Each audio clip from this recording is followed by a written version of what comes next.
Hey y'all, so as you can see here, these are all the ingredients coming together in order to produce this pot of sorrel in front of you, and all the strainings have been placed in there, and we've optimized it, elevated it, and brought it into a nice paste. So with that paste now, we're going to elevate that even more, and what we're going to produce is this magical sorrel fruit cake. So let's get into this video, y'all.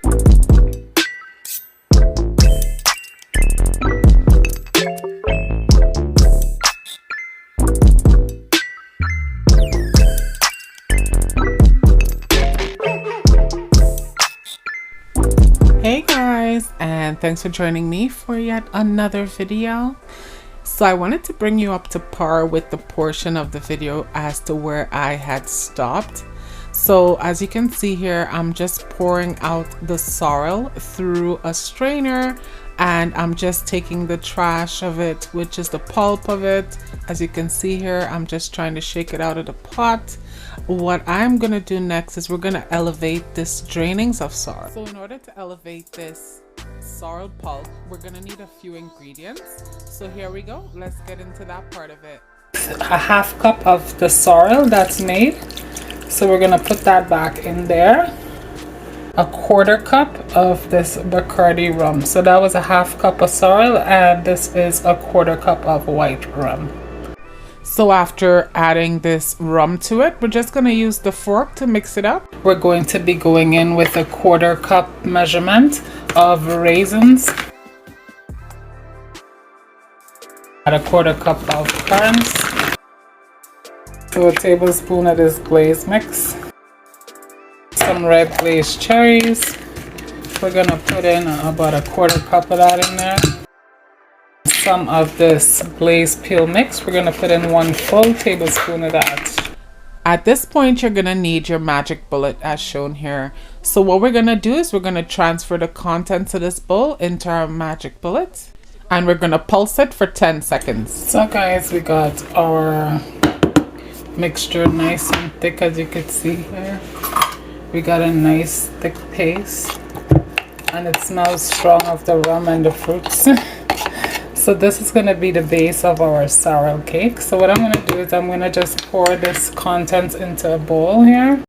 And what we're going to do after we pour it into a bowl is we're going to get some cling wrap, and we're going to completely seal this off. We're going to place it in the fridge. Next, you're going to need about a half pound of butter and 1 cup of sugar, which we're going to be creaming. Today I'm going to just use my hand mixer to mix that in. I'm also going to be adding 5 eggs into that mixture. And so you're gonna see what that paste develops into. We're also gonna be using a bit of Angostura bitters, a bit of vanilla extract, a bit of almond extract, a bit of lemon extract. We've also had the zest of 1 tablespoon of orange and the zest of a lime, which is a teaspoon. I ended up with the teaspoon of it. So a teaspoon of lime and a tablespoon of orange zest. Cups of flour, 2 teaspoons of cinnamon powder, 2 teaspoons of nutmeg, and 2 teaspoons of baking powder. So there are our ingredients. So the first thing we're going to do is we're going to cream our butter and sugar. So we've got our butter and sugar and eggs creamed. It's creamed to a very smooth consistency. As you can see, there's no sugar or any chunkiness. So it's very smooth. It's like an icing smooth. So our next steps would be we're going to be putting our flour, our 2 cups of flour, as well as we're going to add our baking powder to that, as well as we're going to add our cinnamon, our nutmeg, and we're going to get a whisk, and we're going to whisk these items till they're like smooth together. I'm also going to be adding some mixed spice to this, so about a half a teaspoon. We're going to be adding our orange zest to our butter and sugar creamed, as well as our lemon zest. And we're going to turn this on and whisk this in for 1 minute. So next, what we're going to do after we mixed in our orange and lime zest, we're going to start adding some of our extracts. So now we're going to add some almond extract, about a half a teaspoon, a half a teaspoon of lemon extract, a teaspoon of vanilla concentrate, or you can use vanilla essence, whichever one you have available. We're also going to put in a dash of Angostura bitters. So what we're going to do now is we're going to go back in with our whisk here, and we're going to blend this in for another minute just to make everything smooth and make one consistent paste, and then we'll move on to the next step. Hey guys, so I'm back here with the flour and the butter creamed mixture. So what we're going to be doing now is we're going to be adding all of our creamed mixture into our flour, and we're slowly going to be mixing that into one paste. So yeah, we're just going to fold our flour into this mixture. Hey y'all, so I transferred the sorrel fruit. It has absorbed all of the liquid that we had put in. So I have here some rum and a 1/4 cup measurement. So what I'm gonna do is I'm gonna add a 1/4 cup of rum back into this mixture here, and then mix it in, and then we'll start adding it to the cake.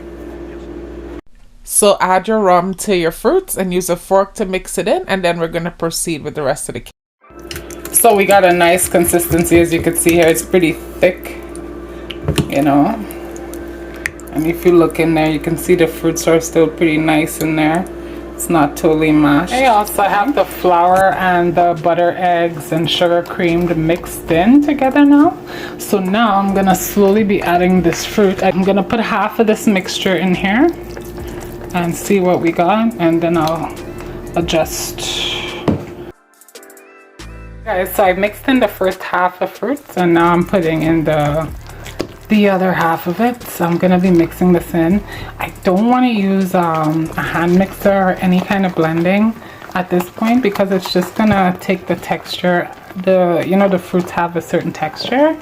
It's gonna take that totally away from me. So I don't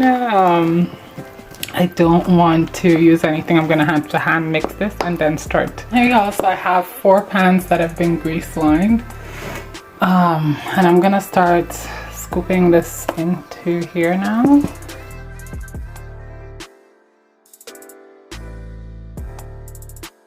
So I ended up getting about 3 pans of cake, as you can see here. My oven is set to 250 degrees, and this will bake for anywhere from 1.5 hours to 2 hours. We'll check on it. So it's been about 1.5 hours at 250 with the 3 cakes in the oven. So I'm just going to be testing it to see how wet, how dry, where we are, you know. It seems to be pretty dry, honestly. I don't see any wetness. And what I'm gonna do is I'm gonna take this toothpick and I'm just gonna puncture it all over. I'm gonna be giving this a rum bath, you know, put some rum on it and kind of soak it a little bit. So I wanted to pierce it and stuff. I'll be back to show you what that looks like when I bath the cakes, so they can get the soaking of. So here I have a mixture of dark and white rum. I'm just gonna be brushing it. It's gonna swallow it real easily because it's hot. So I try and do the ends first, and then I go in the center. Yeah guys, so while this is still kind of wet, I cover it right away with foil, and I let it cool down like that with foil on it, you know what I mean? So that the cake itself just cools down and the moisture stays inside, you know? The foil helps keep that moisture inside the cake. So yeah, I'll probably uncover it tomorrow and give it a next little slight bath, but we'll see. But yeah, this is the end of the cakes. They all turned out pretty nicely. Hey guys, so I'm just now cutting into the first of the 3 cakes, I should say. Of course, I'm gonna want to know what I really got into here or had turned out and stuff. So I'm gonna cut a couple slices out of this.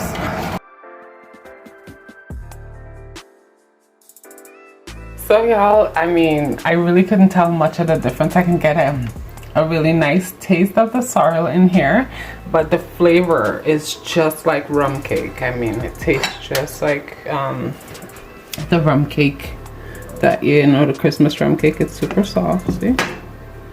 And it's filled with the fruits, like the fruits is everywhere, which is what I wanted, you know? Like I wanted it to show the fruits up in there.